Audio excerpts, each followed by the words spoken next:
Usisahau kusubscribe, like na kucomment. Sasa nimkaribishe kaka yangu, rafiki yangu na ndugu yetu mwenezi wa mkoa Ali Mananga aje alete salamu za mkoa. Mwenyekiti wa wafanyabiashara na uongozi mzima wa jumuiya ya wafanyabiashara, na wasalimu kwa jina la Jamhuri ya Muungano wa Tanzania. Kazi endelee. Nichukue nafasi hii kuwashukuruni kwa mwaliko ambao ulikuja kwenye ofisi ya katibu wa CCM ya mkoa, na uongozi wa CCM umeniruhusu kuja hapa kwa mna baraka zote za uongozi wa CCM mkoa wa Dar es Salaam katika kikao hiki.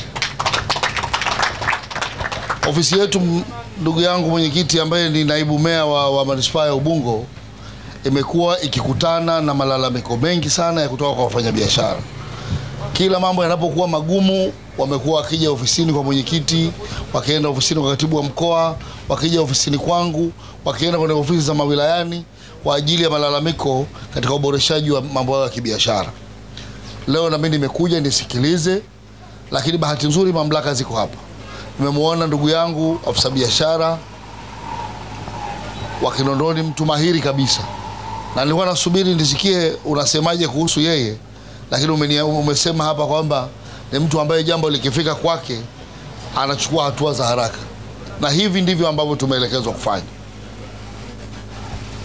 Dar es Salaam tumekuja kutafuta, sio kutafutana.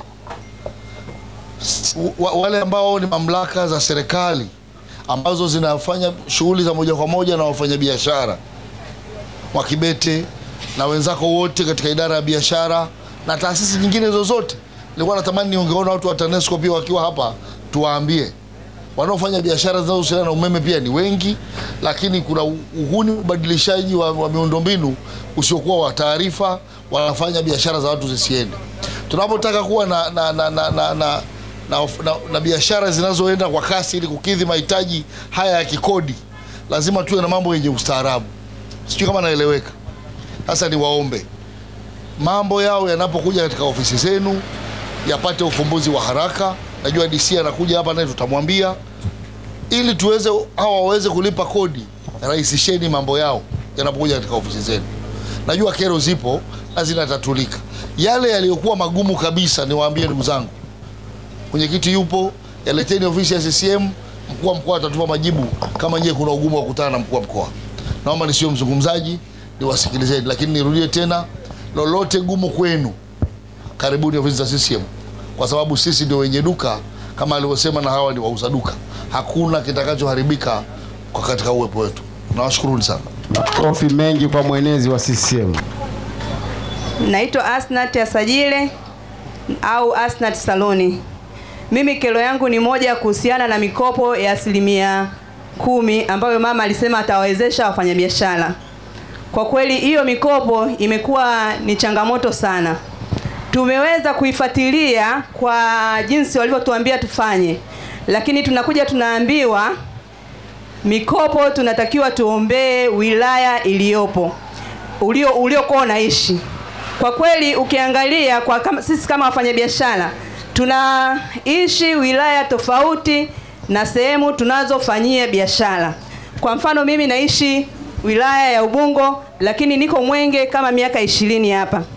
Leo hii naambiwa niende nikawatafute watu wa wilayani kwangu, wakati mimi hata kule nadhani hata sifahamiki, sina biashara yoyote kule.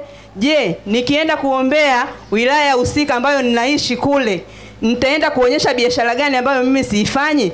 Na nitaenda kuungana na watu gani ambao siwafahamu, tukafanya kukopa hela ya serikali ambayo tunaweza tukairejesha kwa uhakika. Lakini najua hapa Mwenge, namjua huyu ni mfanyabiashara ambaye naweza nikakaa naye kwenye kikundi, tutarudisha mikopo ya serikali salama. Lakini ukiniambia niende nyumbani, kwa kweli inashindikana, imekuwa inatutesa sana. Tumefanya process zote, tumetumia gharama nyingi, lakini mpaka leo hakuna kitu kinachowezekana. Tunaomba serikali itusaidie kuhusu hili, kwa sababu hatutaweza kuchangamana na watu ambao tunaoishi sehemu ile husika. Pili, kero yangu nyingine ni kuhusiana na frame za stendi ya Mwenge. Mwanzo wakati wanabomoa Mwenge tuliambiwa kwamba tutapata ambao watu tuliokuepo kipindi kile. lakini imekuwa ni tofauti. Tumefuatilia sana zile flame, lakini wamepewa watu ambao wengine hawako Mwenge, wengine wamepewa flame ni nyingi zaidi. Ndio maana Mwenge yetu mpaka saizi imelala. Kwa kweli kipindi kile tuko Mwenge ilikuwa na matope, tunagaragara kwenye matope. Tulikuwa watu ni wengi na wafanyabiashara ni wengi, biashara zinaenda. Lakini Mwenge saizi imekuwa ni Mwenge ya kizungu, imependeza, inavutia, lakini hata tukiuliza hao TRA, hakuna kipato walichokuwa nakipata zamani kama saizi. Kwa kweli saizi kumedorora, sio Mwenge ambayo tunaijua. Mwenge imekuwa sio, kutokana na stendi mpaka leo flame zimefungwa, hakuna mtu anafanya biashara. Sijajua serikali inapataje mapato wakati flame zimefungwa. Sijajua wanapataje mapato wakati magari kwenye stendi hayaingii. Kwa kweli mimi nasikitika sana. Naomba mama utuangalie kama sisi wafanyabiashara wa Mwenge ili tuweze kuiendeleza Mwenge, na Mwenge ni kitovu cha biashara na Mwenge ni center ya biashara. Asanteni. Asante sana kwa dada Asnat. Nafikiri kero yako imekwenda moja kwa moja kwa wahusika. Sawa mwenyekiti. Tuendelee kujibu maswali sasa. Kuna maswali mengi muhimu sana. Hapa kuna maswali ya TANROADS na halmashauri. Maswali muhimu sana. Sababu kuna kero ya TANROADS, alafu kuna kero ya huyu mama aliyoelezea, na lazima tuwe Bananga mwenezi wa mkoa, na hapa lazima tutetee watu wetu. Na ndio maana tunakualika. Kuna umafia unaofanywa ambao sio mzuri. Yaani watu walikuwepo kwenye eneo, wanapewa taarifa, wakitoka watoke kwa amani, pajengwe alafu warudi. Pakisha jengwa hawarudi, wanakuja watu wapi? Huo ni uhuni. Na huo uhuni nasema, ngoja nisimame. Najua hiyo ni vita kubwa, lakini vita hii lazima tuipigie kelele na bila kuogopa. Na mimi nimesema nitakwenda kwenye vyombo vya habari baada ya ziara hii kueleza. Huo uhuni umefanyika pia Kariakoo. Kuna wafanyabiashara walikuwa kwenye shirika la nyumba, wamepewa notice za kuhama wapishe ujenzi. Baada ya ujenzi kuisha na kumalizika, wamepewa watu wengine, wale wameachwa. Hii si sawa, haiwezekani. Na ndio Mwenge ilipotokea. Mwenge tunaijua ilikuwa na wafanyabiashara hawa wafanyabiashara waliokuwepo hapa Mwenge mpaka ikaonekana ya thamani kuja kuweka uwekezaji halmashauri ni hawa. Wametoka kwa amani. Wewe ungetakiwa uwarudishe. Wakishindwa kulipa kodi ndio uwape wengine. Sasa hata hawajashindwa kulipa kodi, umewapa wengine. Matokeo yake unawapa watu wamegawana maduka hayo. Tunajua na wengine sio wafanyabiashara, wengine ni watumishi wa serikali, wako tu nyumbani. Matokeo yake hakuna biashara inafanyika pale, na ndio maana wanachokisemea hawa. Na hii lazima tusimame pamoja tuiongelee. Mtu anapeana maduka yale kwa ushikaji na nini, ni yale maduka yamekaa dormant, na wale walioweko pale wengine sio wafanyabiashara. Matokeo yake ile movement haipo. Dhana ile ya kusema kwamba pachangamke patachangamkaje na wakati wafanyabiashara mmewaondoa. Na ndio hicho kitu wanachokisema. Hilo lazima ulichukue kama wewe na ulipeleke, lakini mkurugenzi lazima alichukue kama yeye alipeleke. Najua hii ni level kubwa. Mimi najua level hii ni kubwa, inamzidi hata yeye afisa wetu biashara. Ataenda tu kupeleka, lakini Bananga ataieleza kwenye chama. Hii level yake anaweza kaieleza kwamba jamani hapana, wale waliokuwepo wawepo. Na hii ustaarabu umeenda hivyo, na kwa maana hiyo tutapaza sauti Mheshimiwa Rais asikie ili kwamba ajue kinachoendelea huku chini. Haiwezekani kama mtu alikuwepo, umemwambia kiustaarabu, ameondoka, amepisha ujenzi, miezi yote amesubiri, bidhaa zake ameziweka, alafu umeshajenga, una wakati wa kurudi unamweka mtu mwingine. Hiyo ni nini hiyo? Si sawa, hata kiubinadamu haikubali. Na sasa kwa ndio maana tunasema lazima tuunganike pamoja kupiga kelele ya haki za wafanyabiashara. Na mimi hapa naongelea kama mwenyekiti wa mkoa wa wafanyabiashara, nitawasimamia kwa hili. Na kwa hili nitapeleka taarifa maalumu kwenye ngazi zinazohusika. Kwa sababu amekataa kulipa ndio muondoe. Lakini hajakataa kulipa sasa. Kwa nini usimweke? Leo hii pale Kariakoo kuna watu wataka kujiua. Mimi nimepata makelo hayo. Na yasubiria tu wakati wake. Mimi nieleze. Na wale wanataandamana muda si mrefu. Nimesikia. Sawa. Mimi si mwenyekiti wa biashara mkoa wa Dar es Salaam. Nimesikia hiyo, na hiyo inakuja hivi. Sasa hii tukiiziwia, na kama tutaichukua na kuifanyia kwa nguvu zote, tukaiua hii, itazagaa. Itatoka Dar es Salaam, itaenda kila eneo. Kwa hiyo maana yake ni nini? Mtu mmoja anapewa maduka 5 6 kwa majina mengine tofauti, na hata biashara hafanyi. Matokeo yake yale maduka yanakaa. Na hiyo ndio kitu ambacho hatuwezi kukivumilia. Kwa hiyo huyu mama aliyouliza ni nani huyu mama? Mama, tutachukua namba yako, ikihitajika tutakupeleka sehemu husika ukaeleze. Na tutapaza sauti kupitia vyombo vya habari vitusaidie. Sawa? Ili kwamba wahusika sehemu waliopo popote waisikie. Na si sawa. Na ndio maana tuko hapa kusikia hiyo kero. Kwa hili nimelijibu mimi mwenyewe, lakini afisa biashara utaongezea hapo kwa nini mliwapa watu wengine yale maduka na wasio wao waliokuwepo. Hiyo utalijibu. Mwenyekiti, kwa kuongezea, mama anasema na wale waliopewa ambao hawana sifa wanawapangisha hawa tena kwa kuwatajia gharama kubwa, kana kwamba wako tayari kurudi kwa zile frame, lakini wanawatajia gharama kubwa alikwamba wao pia sio wafanyabiashara, kwa hiyo zile gharama hawazijui wanavyozitaja, kwamba wanawakomoa hao wafanyabiashara ambao wanazitaji zile frame. Kwa hiyo zinauzwa kwa mtindo mwingine. Sasa sikiliza, unaona hicho kitu ambacho mimi ninachokisema. Inspector yuko wapi? Inspector si upo. Peka taarifa hii. Na tunaomba hivi vikao TAKUKURU wawepo. Waanzie pa kuanzia. Sawa? Na hiyo nimeliona, unasikia Zakaria, na wewe ni TRA, na kwa kweli kwenye vikao vyenu nyenye ni marafiki wa wafanyabiashara. Kwa sababu mnataka wafanyabiashara wakue ili kwamba mpate kodi. Sasa kitu kinachoendelea hapa ni nini? Huyo mtu anachukua duka, hana uwezo wa kurani. Matokeo yake anampangisha yule mfanyabiashara aliyomnyima. Yaani anamfanyia udalali. Sasa hii si sawa. Si ndio?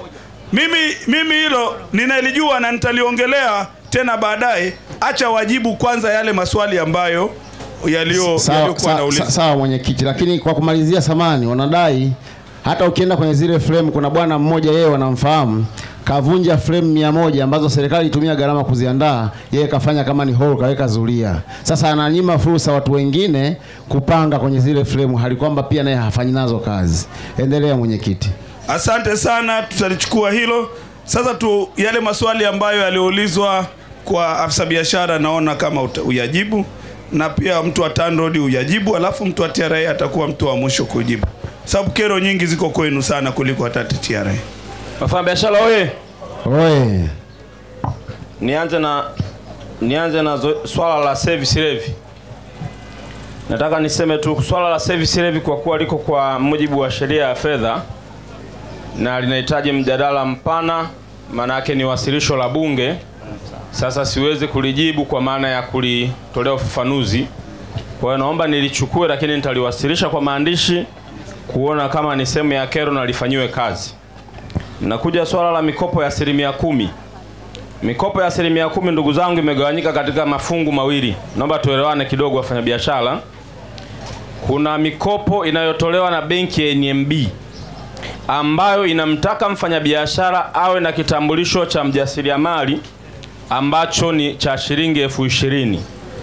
Watu wamepita na kuwaambia wafanyabiashara kateni vitambulisho, walio wengi walidharau hizo application za uombaji wa vitambulisho. Niwaombe sana wafanyabiashara, serikali inapotoa fursa kwenu, hususan ni vitambulisho vinavyowahusu wafanyabiashara, naomba mchukue kama ni sehemu ya maisha yenu.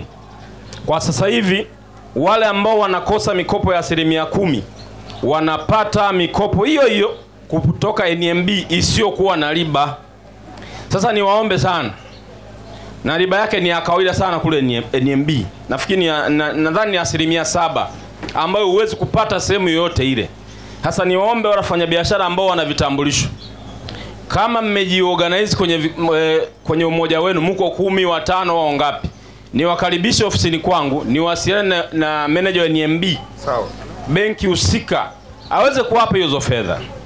Lakini la mwisho kwenye 10%, tuna vikao ambao vinaendelea kubadilisha huo muongozo. Tumeomba kwamba angalau muongozo ulegeze masharti ili huyu mfanyabiashara kwenye eneo husika atambulike kulingana na biashara anayoifanya kwenye eneo husika, ila sio kwa wilaya anayotoka.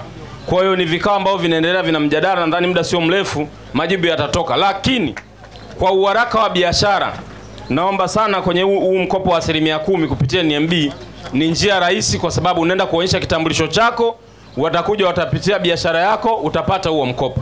Nafikiri baada hapo nadhani nimeeleweka. Ombi langu kwenu, huna kitambulisho cha mjasiriamali cha 20,000, fika ofisini, aidha kwenye vituo vyetu vya mapato ambazo ni kanda. Kuna watu wa maendeleo ya jamii wanatoa hivyo vitambulisho. Lakini kwa ukubwa wa hili jambo, nitoe ahadi mbele ya viongozi wangu, nitakaa na watu wa maendeleo ya jamii. Wiki ijayo ni waombe waje waweke kituo Mwenge, kwa kuwa lina wajasiriamali wengi. Makofi jamani, nimepewa fursa hiyo. Muombe vitambulisho kwa kadri mnavyoweza, vya 20,000. Alafu sasa tuanze kukimbizana na hiyo fedha ambayo iko pale benki. Na haina masharti mengi. Ukishaonyesha kitambulisho unakuja kukagua biashara yako, unapewa huo mkopo. Baada ya kusema nafikiri nimeeleweka. Nije swala la stendi. Niwaombe ndugu zangu wafanya biashara, moja, tunaomba tuwe na utulivu. Kwa kuwa hili zoezi lilishafanyika na kupitia idara ya viwanda, biashara na uwekezaji, kama kuna hayo masuala ya watu wanaofanya udalali hizo flame, nishukuru sasa na hili jambo limekuja wakati mwafaka. Ratiba yangu ya vikao ni siku ya Jumatano ya wiki inayokuja. Nilikuwa nataka nifanye kikao na wafanyabiashara wa eneo hili la Mwenge pamoja na eneo la wale wafanyabiashara pale ndani. Ni miongoni mwa ajenda ambazo tutaenda kujadili kuona ni namna gani sasa pale ndani waliochukua zile frame wanazifanyia biashara na kuzifungua. Sasa endapo watakuwa wameshindwa, tutazirudisha kwenye mamlaka husika ili waweze kuzitangaza kwa wale ambao hawafanyii biashara na watu wengine wakaziomba. Lakini niwaombe wafanyabiashara lingine, frame kwa sasa hivi zinaombwa kwenye utaratibu wa mfumo. Ni tofauti na zamani tulikuwa tunasema chukua tu pale, jaza mkataba. Hasa ombi langu, zinapotokea fursa zingine za frame, basi naomba muwe na document ambazo zitakufanya wewe uingie moja kwa moja kwenye hilo zoezi. Lakini niseme mbele ya viongozi wangu hapa, tupo kwenye mjadala mpana. Na niseme serikali imeisikia, tuko kwenye mjadala mpana kuhakikisha kunakuwa na soko la jioni kwenye haya mazingira. Nafikiri naeleweka kidogo. Lengo ni kufungua fursa. Kwa hiyo tutaona kama ni maeneo ya ndani pia tutaweka mashedi na vitu vingine. Tuko kwenye mchakato wa mjadala. Kwa wale wafanyabiashara wadogo watapata hiyo nafasi yale maeneo. Sasa ni kitu ambacho tunaendelea mjadala ili kuona kabisa yule mfanyabiashara mdogo apate fursa mle ndani stendi ili aweze kufanya biashara. Kwa ni vitu ambavyo vipo. Nafikiri nimeeleweka. Lakini ombi langu kwenu wafanyabiashara, zingatiani yale masharti madogo ambayo tunawapa. Sasa hivi vitambulisho navyo ni vya muhimu. Na hata kama tutakuja kufungua hizi taratibu, basi msichangamkie hizi fursa. Baada ya kusema haya, nafikiri haya ndio machache ambayo yalikuwa yananigusa. Sijajua kama kuna jambo ambalo nimeruka. Makofi kwa afisa biashara. Sasa mikopo ya 10% nimeliongelea hapa. Kwamba tumeandika mwongozo kuomba kuondoa hii mipaka ya kwenye wilaya, kwa sababu ukiangalia Dar es Salaam huwezi kumwambia mtu akae Kinondoni peke yake. Lazima anaweza katoka Temeke lakini biashara zake ziko wapi? Ziko Kinondoni. Sasa sisi tunataka tutengeneze utambuzi wa biashara, sio utambuzi wa eneo mtu analokaa. Sasa kwa wale ambao wanaendelea kupata mikopo wanaendelea, lakini kwenye hilo sasa, ili ukimbizane na mtaji unaouhitaji, nimesema kuna mikopo inayotolewa NMB ni ya mama pia ya 10%, imegawanyika katika mafungu mawili. Na ndio maana nikasema kitambulisho cha mjasiriamali ni muhimu uwe nacho ili uweze kupata huo mkopo. Mnaweza mkawa hata 5 mkaungana na vitambulisho vyenu vikaonekana pale na biashara mnayofanya, NMB wanawapa mkopo. Kwa naomba sana hii fursa muichangamkie. Na niombe hiyo wiki ijayo nitakapoongea na watu wa maendeleo ya jamii, wakija hapa changamkieni hivyo vitambulisho. Vitambulisho kama vinakuhusu mfanyabiashara, naomba uvikimbilie. Usione kwako kama ni kero pia. Naomba muombe vitambulisho ili muwe mnakutana na hizi fursa. Nafikiri naeleweka vizuri. Unaeleweka. Nashukuru sana. Bado kuna swala la vyuma hujaongelea afisa biashara. Hivi vyuma vinatuzuia tusifanye kazi. Tusaidiane. Utaratibu wa kuvipata hivyo vitambulisho. Nilikusikia unazungumza habari ya kwamba unataka muweke one stop hapa ili muweze kuwasajili wafanyabiashara. Nadhani mmesikia fursa hiyo. Leta one stop hapa, watu wachukue vitambulisho ili wachangamkie hiyo biashara, ili jambo hilo limeondoka. Asante. Nafikiri amelifafanua. Kwa tutakuwa na vituo viwili, tutakuwa na kituo Makumbusho pamoja na hapa. Tukitoka hapa tutahamia Tegeta. Naombeni mchangamkie sana fursa. Swala afisa biashara, samani kidogo. Tunataka utupe ufafanuzi juu ya vyuma, lakini vile vile sisi wafanyabiashara sio wasomi wengi. Umeongelea habari ya kuomba frame kwa kupitia mfumo. Pia tungeomba wakati mnakuja kwenye hizi shughuli zingine za kutokea hapa labda huduma, tupate hata hizo elimu basi, tunaingiaje kwenye mfumo, tunajazaje, tunaombaje. Maana sisi tunaamini wafanya biashara, sisi kazi yetu huwa ni kuhesabu pesa tu. Hii mifumo sisi kwetu huwa inakuwa na utata. Tuelimishe pia hiyo mifumo tunaifanyaje, tunaombaje, ili iwe rahisi tukiwa hapa ili tuweze kuomba na sisi tupate hizo fursa. Sawa. Hiyo mifumo inamhitaji mfanyabiashara awe na leseni, awe na tini, kwa sababu tunaamini mtu anayeomba leseni sio mtu ambaye hana document pamoja na namba yake ya NIDA. Lakini kwa kuwa mmeomba hiyo siku ambayo watakuja watu wa maendeleo ya jamii kutoa vitambulisho, afisa biashara mmoja nitamteua kuja kuwaelekeza ni namna gani mtu unaweza kaingia kwenye mifumo kuomba frame za biashara. Lakini ombi langu lingine kuhusiana na hizi chuma, kwa kuwa sijajua historia yake, ni kwamba waliweka ni halmashauri au ni TANROADS.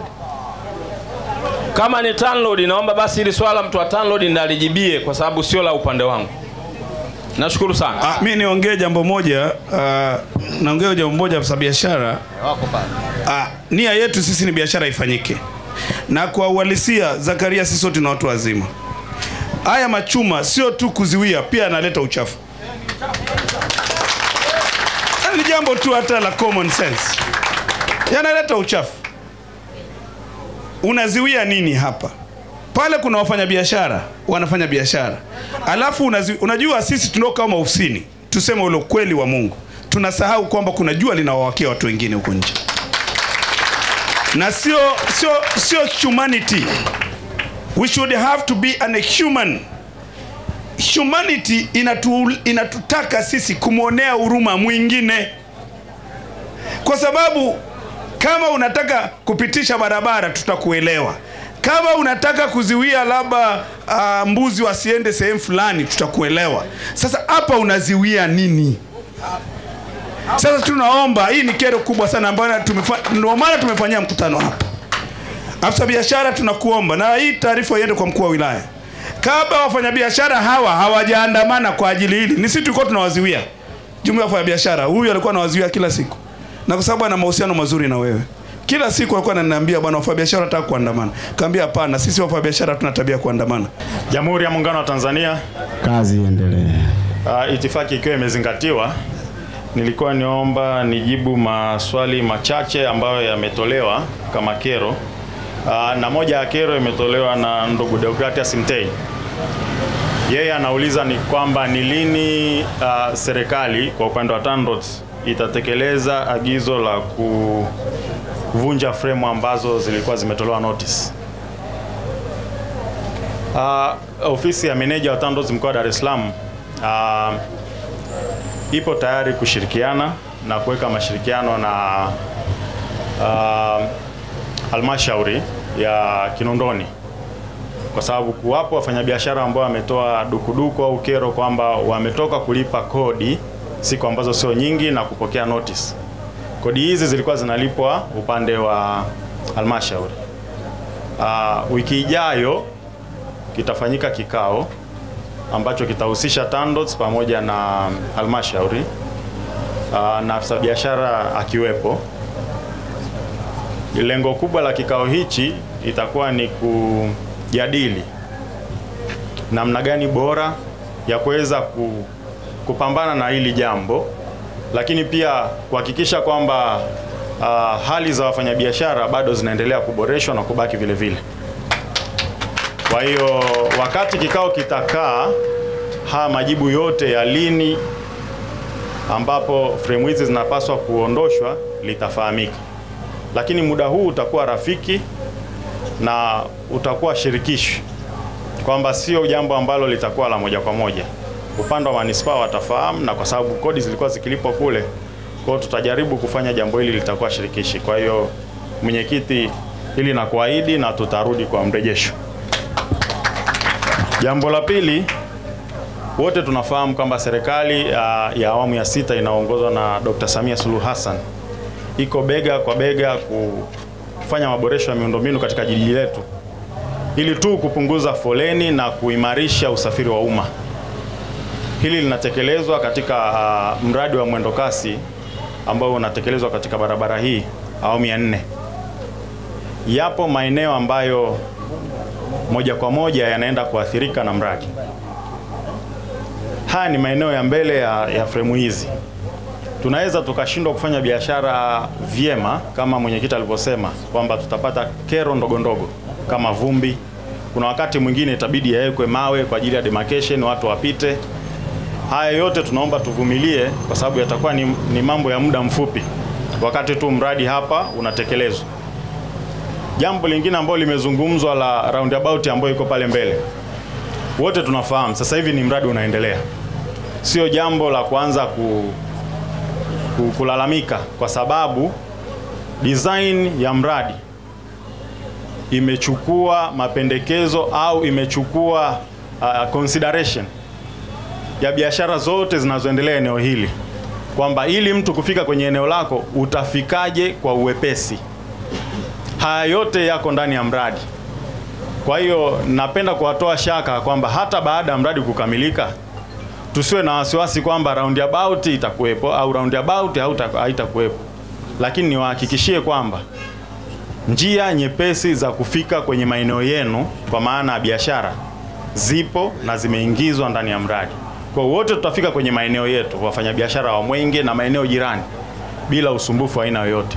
Kinachofanyika sasa ni ile kuhamisha magari, vyombo vya moto viweze kupita upande mmoja au upande mwingine ili mkandarasi aweze kutekeleza ujenzi kwa ufanisi ambao utakuwa kwa manufaa ya taifa letu. Kwa hilo naomba tulipokee. Jambo lingine ambalo limetolewa ni kuhusiana na vyuma. Jambo hili naomba nilipokee. Uongozi utalifanyia kazi na tutarudi mapema iwezekanavyo kuangalia namna bora ya kuboresha access kwenye maduka haya. Kama itatubidi kuviondoa vyuma vyote, basi tutaviondoa. Kwa hiyo Mheshimiwa Mwenyekiti na mwenezi, tumelipokea, tutalifanyia kazi kwa haraka kwa sababu tunaamini serikali yetu ni shupavu na ipo bega kwa bega na wananchi wake. Kwa hilo nalipokea na ofisi italifanyia kazi kwa haraka iwezekanavyo. Pale ambapo tutabidi kuondoa vyote tutaviondoa. Lakini jambo kubwa ni kuangalia kwamba namna gani maduka yaliyoko pembezoni yanafikika kwa urahisi. Kwa hilo tumelipokea.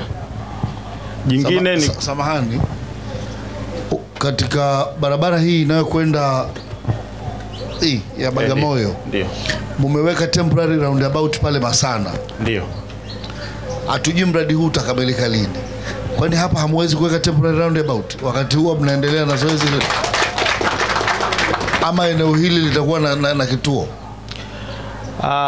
Hilo naweza nikalizungumzia kwamba temporary roundabout, tunavyozungumzia swala la kuhamisha vyombo vya moto kwa muda kwa maana diversion, vinazingatia pia design iliyopo kwa wakati ule. Sehemu ambayo italeta mgawanyo kwa maana ya kwamba sasa vile vyombo vya moto vitashindwa kwenda katika hali ya usalama, hilo hatuwezi kulichukulia moja kwa moja. Hata wakati tunafanya kuhamisha vyombo vya moto kwa maana traffic diversion, usalama ni kipaumbele kuliko vingine vyote. Kwa hiyo yapo maeneo ambayo inawezekana kwa wakati ule yana ufinyu. Mfano eneo lile, ufinyu wa eneo unaweza pia ukawa moja ya kigezo ambacho kinaweza kisichangie kwenye kuweka roundabout. Roundabout za muda kwa sehemu kama ile inatakiwa roundabout kubwa.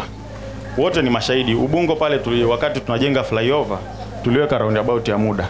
Ile roundabout ya muda ilikuwa pana sana kiasi kwamba hata watu wakasema ni mara 10 pangekuwa pana roundabout toka kipindi hicho. Kwa hiyo wakati wa kufanya traffic diversion tunazingatia sana mambo ya usalama na upana au eneo lililopo kwa wakati huo.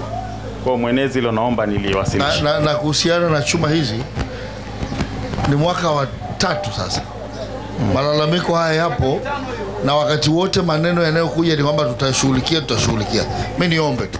Ndio. Sasa umelipokea na umelipokea katika eneo sahihi. Sawa. Hebu hili tusifikishwe na mwenyekiti kule alikosema anataka kutumia nguvu ya ndani. Mambo ya ndani hapana. Sio kukunja ngumi hapana. Lakini tunaomba tusifike huko. Sawa. Nadhani wenyewe mmeona hakuna tija ya kuwepo kwa chuma hizi sasa. Sawa mwenezi. Kwa nadhani hayo ndio alikuwa. Tupigie makofi mwenezi jamani, anatutetea hapa kwa chuma hichi. Hayo ndio alikuwa machache kwa upande wa TANROADS. tumeyabeba na tutayafanyia kazi kwa wakati. Mojawapo ilikuwa ni kudili na hizi chuma zilizoko pembeni hapa. Asante. Asante sana, tumpige makofi kwa majibu yake.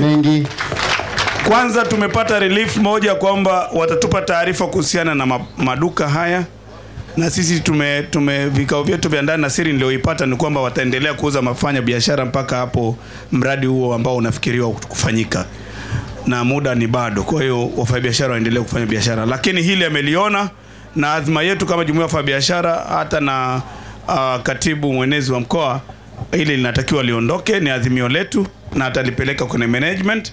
Lakini jambo lingine ni la magari madaladala kupaki nje ya stand. Wafanyabiashara wengi yani kutokufanya biashara na mzunguko mwingi kuishia nje. Sasa dhana ya stendi ile ni mabasi yaingie ndani, sio yatoke nje. Sasa tunaomba mamlaka husika, kama ni TANROADS, kama ni afisa biashara, basi afisa biashara, hebu tuhakikishie kwamba kuanzia kesho tunataka tuone mabasi yote yanaingia ndani na sky nje. Karibu. Wafanyabiashara oye. Oye. Nishukuru mwenyekiti, tumelipokea hili swala la hizi daladala, lakini nataka niwahakikishie tu wafanyabiashara kwamba tumepokea kiongozi mpya wa LATRA siku ya Ijumaa, alikuja ofisini kujitambulisha. Kwa hiyo mikakati, miongoni mwa mikakati tuliojadiliana naye ni pamoja na hizo stendi ndogo ndogo zote zinatakiwa ziingie ndani. Sasa niseme kwa kuwa kipindi hiki sikukuu zimejitokeza leo, kuanzia Jumanne nadhani mtaanza kuona mabadiliko, kwa sababu huyu kiongozi wa LATRA mpya amekuja na hiyo mikakati.